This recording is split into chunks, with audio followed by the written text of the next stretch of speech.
Magandang pagbabalik po muli ng Mother pa rin ng Bulacan.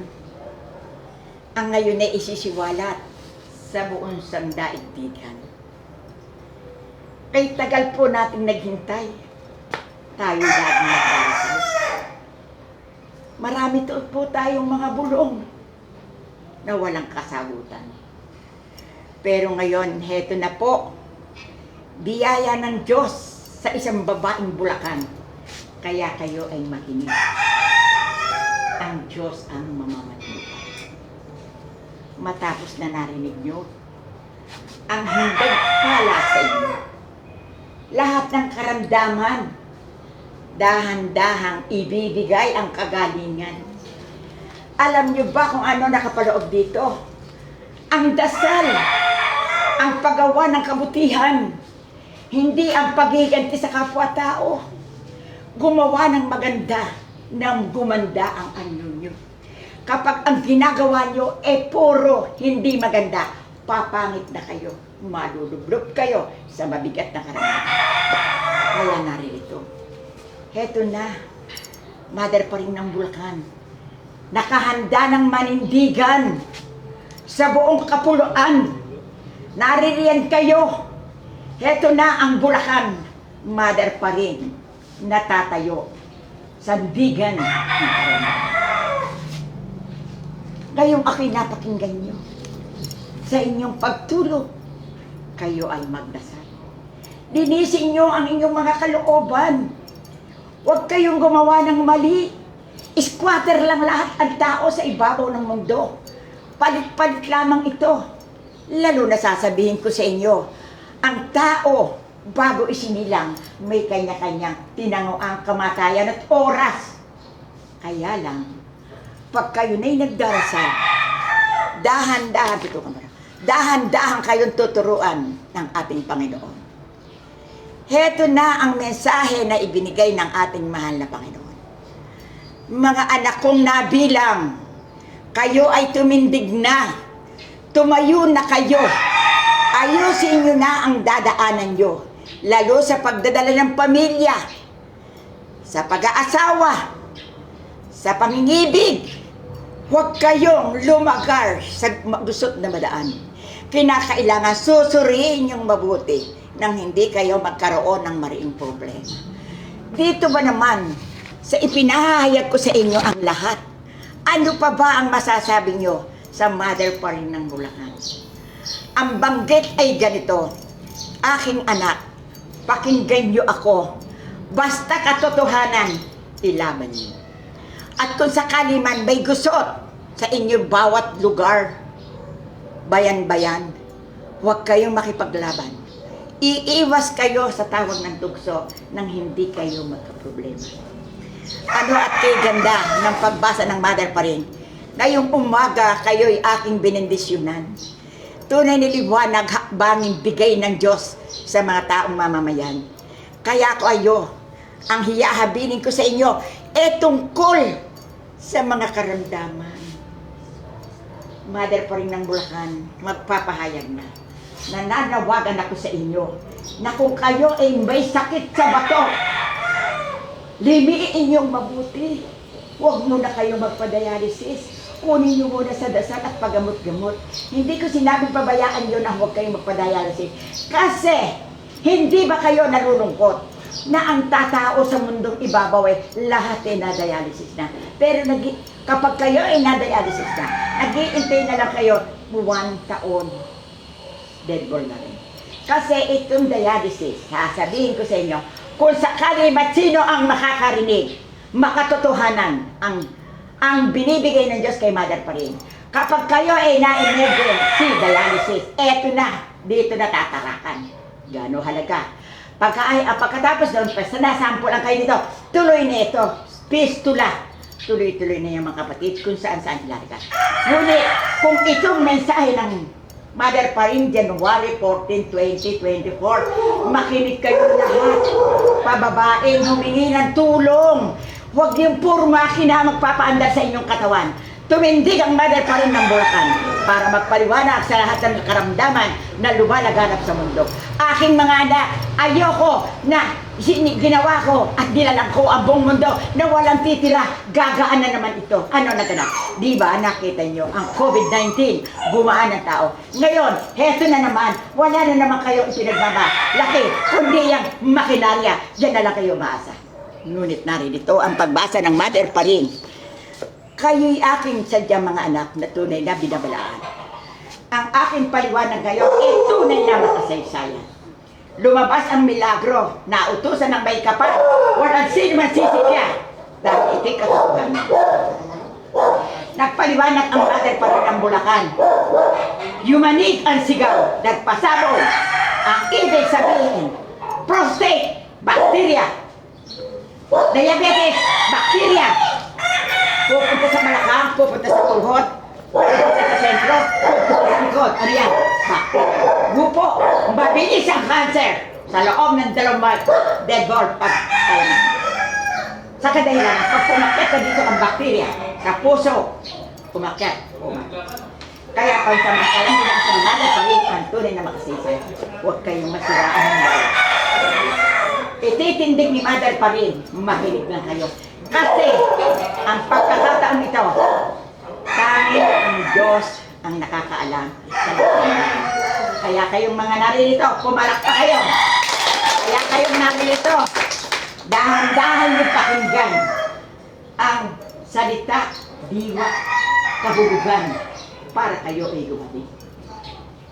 Sa suso, sa uterus, sa buwa, sa kolon, sa hindi maihi, mga lalaking walang labing partner, similya, lalagyan ng catheter, may pararaan dyan. Kaya kung sakali, dahan-dahan yung pakinggan ang diwaga ng Diyos kay mother pa rin ng Bulacan. Kaya kung sino man ang wikat banggit dito, si mother pa rin ay gumaganap sa pawang katotohanan. At nakalaan na rin ang buhay niya kung hanggang saan at kung kailan at kung gaano ang araw at minuto. Sa totoo, aking mga anak, si mother pa rin ay nakarating ng 84 years old. 38th anniversary sa maralitang bahay dalangin. Ipinakikilala ko sa inyo ang ating mahiwagang revolto. At sasabihin ko rin sa inyo, kung kayo ay nagdadasal sa Pampanga, nagdadasal sa Hagunoy, nagdadasal sa Baguio, ito may baterya sa hiwaga ng Panginoon. Palakpakan nyo. Hindi ba kayo natutuwa? May isang nautusan ng Diyos. Ang nautusan ito ng Diyos, 15 beses ipinako sa krus. Lilinga-liga na ibinigay niya ang tapang pagsunod. At sinabi ko sa Panginoon, ay pagdasal ko, mahal na Panginoon, alam ko pong kayo lamang ang nakaririnig ng aking mga daing. Kung saan po ako nararapat, doon niyo po ako daling. Kaya kayong mga nakikinig, laging mamagitan sa inyong damdamin at puso ang Panginoon. Ang Panginoon ay sumasagot sa bawat daing ng tao. Kaya kung kayo ay naririto at narinig ninyo ang mensahe ng January 14, 2024, gising! Liwanagin! Ayusin ang lahat ng bagay. Kaya kung kayo ay aking tinawagan sa araw at oras na ito, pinulit ni Mother pa rin. Ang uterus, natutuyo, napipiti. Kaya kinakailangan na may langis kayo ng niyog. Lalagyan nyo ito sa bulak. Ilalagay nyo ng unan ang inyong baiwang. Lalangisan nyo yan. Ito, lalagay nyo dyan, lalangisan nyo. Kasi hindi ninyo alam. Itong uterus nito, tuloy-tuloy dito. Kaya maraming kumikipot ang lalamunan. Nawawala ng air. Kaya ngayon, ito ang number 1. Langis na naman ng niyog. Ngayon, narinig ninyo na napipipi ang uterus. At sasabihin ko sa inyo, yung laging may oxygen. Kapag natutuhan ninyo ang mensahe ng araw na January 14, 2024, Baka tutulong. Hindi na kayo hahanap ng oxygen. Palakpakan nyo. Okay, niribis ako. Uterus, bibigay ko rin sa inyo ang mensahe tungkol sa diabetes. Hoy! Hindi ko sinabi sa inyo magdulong-dulungan kayo. Makinig kayo. Kanya-kanyang gawa, kanya-kanyang tiwala, kanya-kanyang trabaho, kanya-kanyang pagtitiis. Ang Islam nyo, nakagagaling sa mga may diabetes. Ang inom ng diabetes kung matindi, 4 na taon, 5 taon. 6, 5, 4, 7. Ito ang panggamot ng mother pa rin ng Bulacan tungkol sa diabetes. Huwag na kayong magtanong, makinig kayo. January 14, 2024. Diabetes. 7, 5, 6, 4, kung ano kayo. Dahil itong langis na ito, hindi nyo alam. Ito ating katawan, ikatawan lupa. Kailangan din yan na makarating. Kaya huwag kayong matatakot. Yung mga may karamdaman dyan, huwag matakot na iinom ng langis. Iyan langis na yan, gamot. Hindi iyan mantika. Basta binulungan nyo na ang gamot ng langis, gamot yan, hindi makapipinsala, makagagaling. Ipaghalimbawa mo, hindi kayo madumi, uminom kayo 2 ulit. Ang pag-inom, alas 5 ng umaga, alas 6 kakain. Pagkatapos, ipapalo up yung tubig. Alauna, alas 2, darating na ang bakterya. Matapos na naipaliwanag ko sa inyo ang lahat ng bagay, kapag kayo ay uminom ng langis, ano nakukuha? Colon cancer, prostate, hindi maihi, diabetes, lahat na. Kaya nananawagan ako sa buong kapuluan. Babasahin ko, nagagal. Isang magandang umaga, paliwanag ng mother pa rin ng Bulacan. Kayo ay gumising. Ang Diyos ang sakit. Hindi niyo sukat akalain na kayong lahat ay nagparamdam ako para maintindihan niyo ang kaliwa at kanan. Eh de ngayon sa pagkakataon to, de ngayon, kasada na ng kabutihan ng gagawin ninyo. Huwag kayong liligaw. At tandaan ninyo, kunin nyo inyo, iwanan nyo hindi inyo.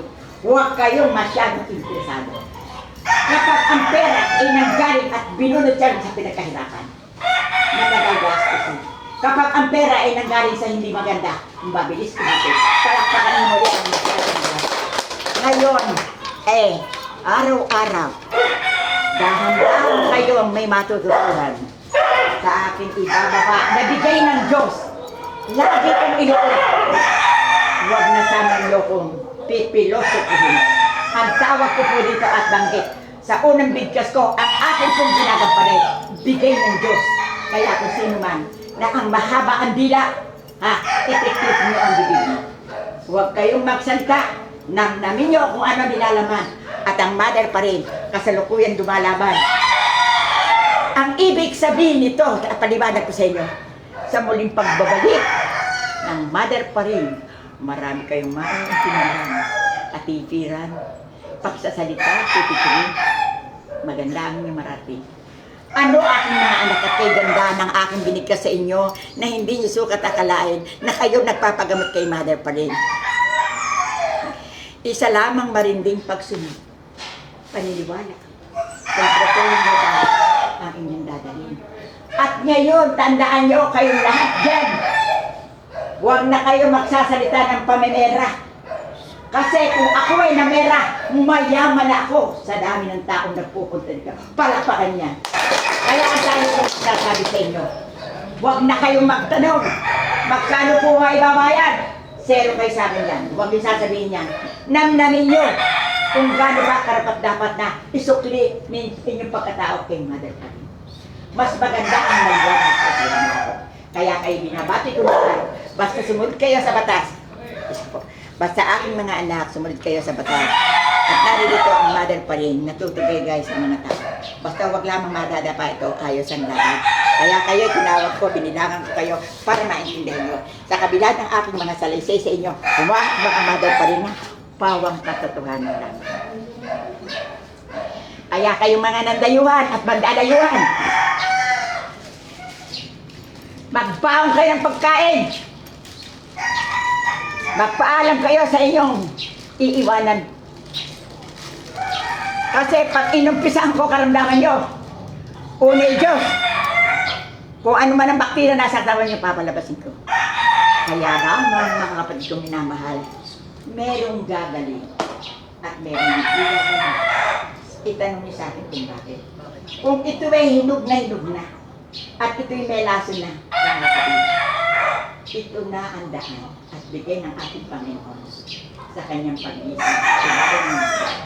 At ang tao sa ibabaw ng mundo, hindi aalis yan, kundi may pirma ang Panginoon. Palakpakan niyo. Kaya dito, huwag kayong matatakot, ha? At matagal na ako nang gagamot. Unay Diyos, walang mamamatay. Sagot kayo, opo. Pumasok kayo dito sa loob ng St. Joseph Chapel. Pumasok kayo, baka lalabas kayo ng maliit. Kaya kayo, ikinompro ko sa araw at oras na ito. Hindi nyo makakalimutan ang biyaya at tiwaga ng Panginoon na akin na ang kandila, bigyan ko sila at bilisan ng paso. Bilis. Isang magandang umaga kayo. Isang magandang umaga aking anak, ang karamdaman may prostate. Dahil sabihin ng aking anak ang karamdaman mo, kaya wala tayong gagawa. Ang pag-inom na langis ang sundin mo. Diyos ang namamatubay sa iyo paghina at paklasbang.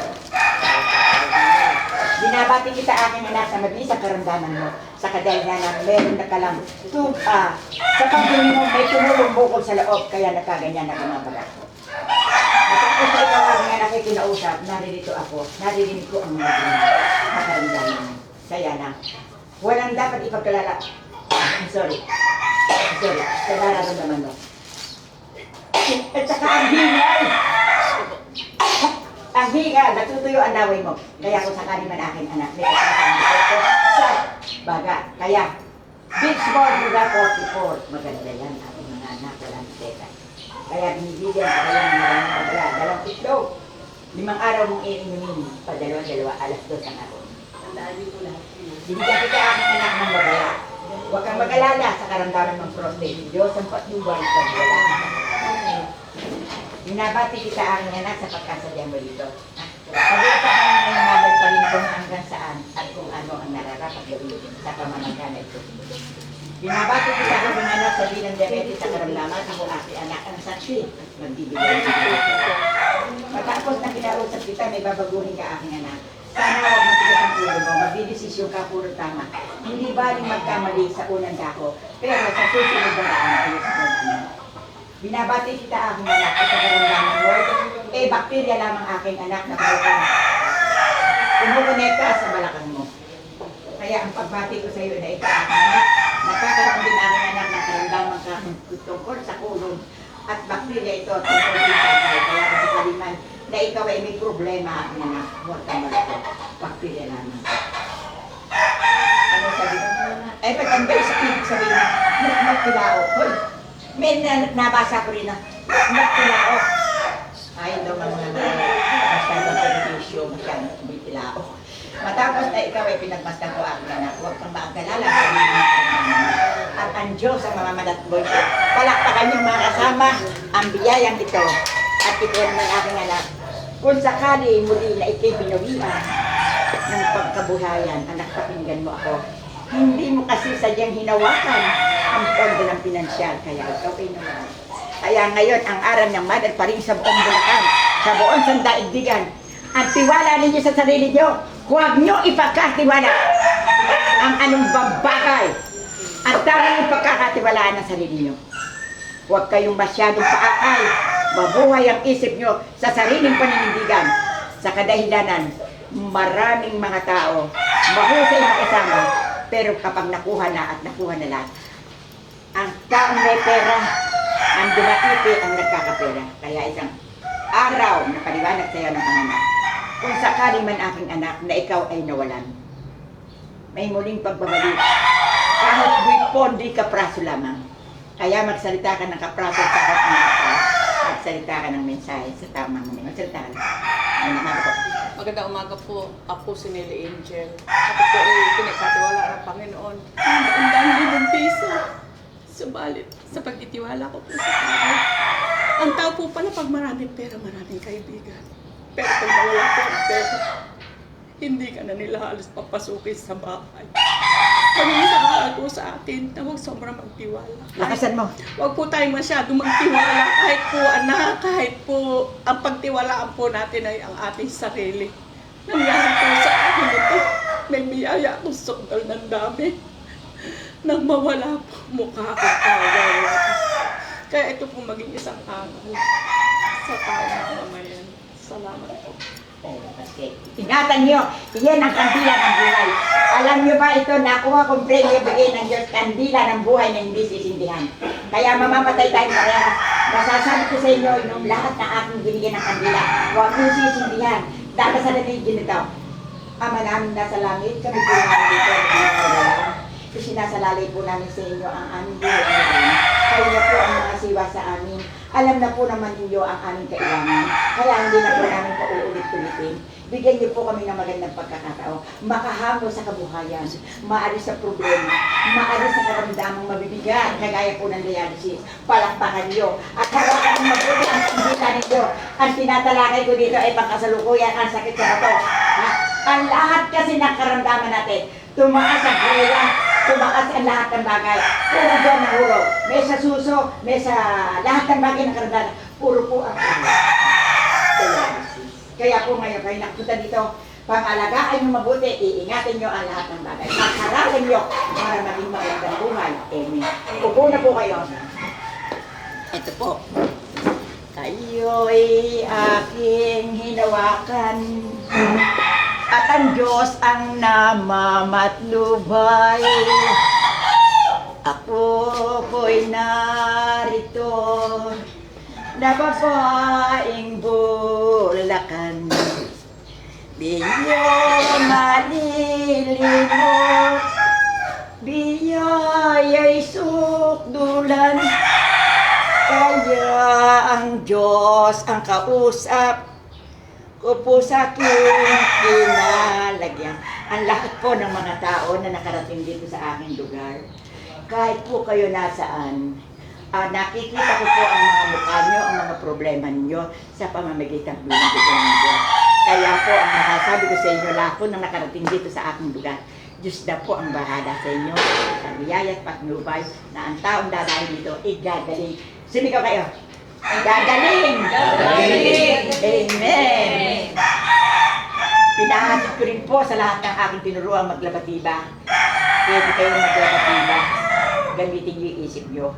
Pero ngayon, dahan-dahan akong dinadagdagan. Kung dati, yung aking labatiba, inaano ko ng 1 bag, 10 bag. Labing isa, dalawa. Ngayon po, hinaharap ko yung mga nakarating dito. Hanggang 4 lang. Itanong niyo po sa akin kung bakit. Asan yung langis, Mar? Asan yung langis na marami? Yung ganun. Kasi heto na po ang taglay ng aking pangkagamot. Kaya kayong mga nagpapagamot nito, huwag kayong matutuusin. Kasi yung ibibigay niyo sa akin sa inyo tataya. Saka huwag kayong mga materyoso. Yung mga gagamitin nyo dadalhin dito ay gagamitin sa inyo. Hindi na kayo pagsasamantalahan ko. Itanong niyo kung sino pagsasamantalahan ko. Yung nagbibigay sa akin ng biyaya. Sasabihin ko sa inyo, pag binigay ng Diyos yung kumpul ng kabuhayan, ako ang magbibigay sa inyo. Tutulog, susubaybay sa mamamayang Pilipino. Palakpakan nyo. Amen. Bye-bye. Amen. Amen. Bye-bye. Amen. Bye-bye.